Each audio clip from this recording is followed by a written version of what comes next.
Bab ini meneroka istilah din yang lazimnya diterjemahkan sebagai agama. Tetapi di dalam Islam, din mencakupi makna yang lebih luas dan mendalam berbanding pengertian agama yang ditafsirkan oleh tradisi Barat.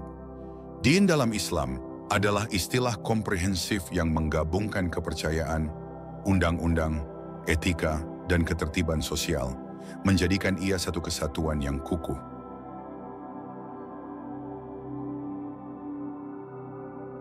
Din Islam mencerminkan rasa keterhutangan yang mendalam yang harus dirasai setiap manusia terhadap ilahi atas kewujudan mereka.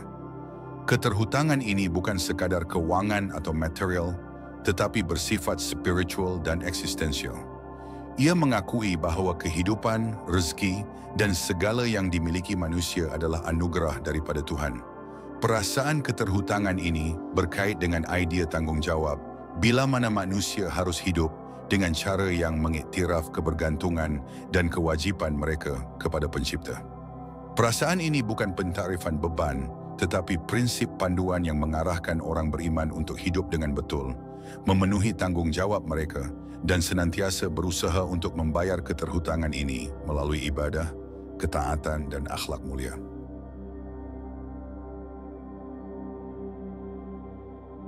Aslama merangkumkan intipati din sebagai penyerahan mutlak dan penuh kerelaan kepada kehendak Tuhan. Penyerahan ini bukan pasif tetapi bersifat aktif, menuntut orang beriman untuk menyelaraskan setiap aspek kehidupan mereka, kepercayaan, tindakan, dan niat dengan hukum ilahi. Ia melibatkan ketaatan sepenuhnya kepada perintah Tuhan, seperti yang diwahyukan melalui Al-Quran dan ajaran Nabi Muhammad.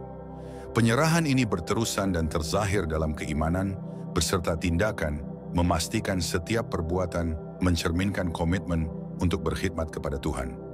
Penyerahan inilah yang mendefinisikan identiti seorang Muslim, membimbing mereka ke arah pengisian rohani dan keharmonian dengan aturan ilahi.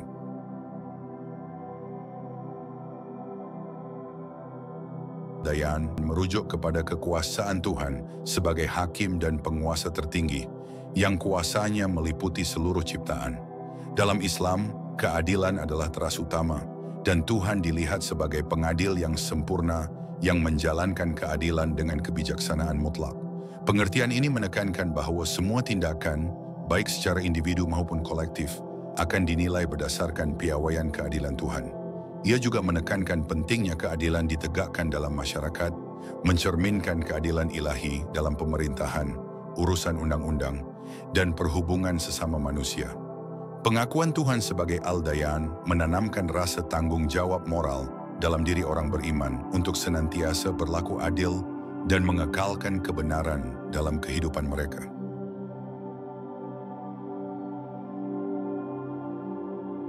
Fitrah mewakili kecenderungan semula jadi atau keadaan asli yang mana setiap manusia diciptakan, satu keadaan yang secara semula jadi mendorong mereka untuk mengenal dan menyerah diri kepada Tuhan.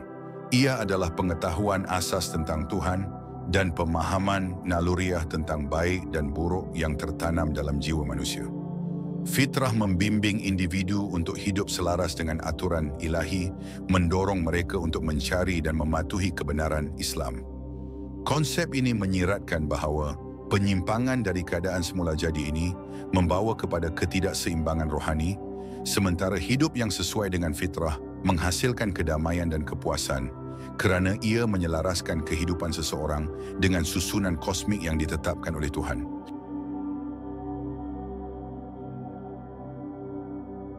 Bab ini menyoroti kepentingan hijrah Nabi Muhammad ke Madinah, mengubahnya menjadi kota Nabi.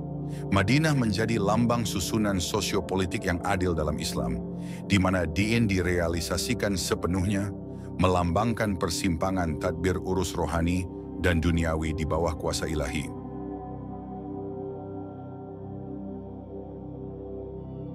Bab ini menerangkan konsep kembali yang merupakan sebahagian daripada din. Ia merujuk pengembalian kepada fitrah seseorang dan akhirnya kembali kepada Tuhan. Idea kembali kepada Tuhan adalah seperti hujan yang turun ke bumi, membawa kehidupan dan pembaharuan, melambangkan keuntungan rohani dan pemenuhan perjanjian seseorang dengan Allah.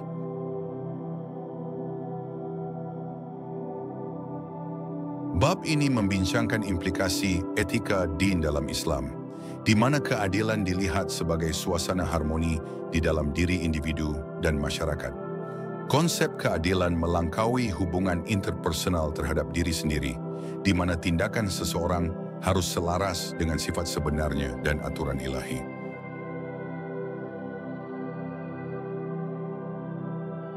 Din Islam digambarkan sebagai merangkumi individu dan masyarakat. Ia beroperasi sebagai pengalaman pribadi, kelangsungan subjektif yang juga menjadi objektif agama komunal bagi umat Islam. Perjanjian antara jiwa individu dan Tuhan berfungsi sebagai asas persaudaraan Islam yang menyatukan umat Islam merentasi masa dan ruang.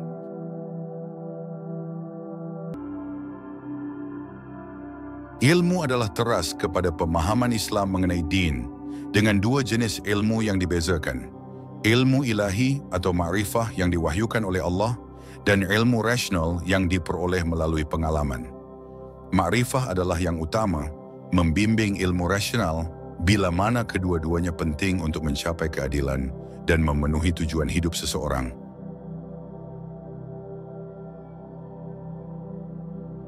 Bab ini diakhiri dengan mengulangi sifat komprehensif din dalam Islam yang menggabungkan kepercayaan, undang-undang, etika, dan susunan sosial, menjadikan ia satu sistem menyeluruh yang mengatur individu dan masyarakat. Matlamat utamanya adalah memenuhi perjanjian dengan Allah yang membawa kepada kedamaian abadi dan pemenuhan rohani.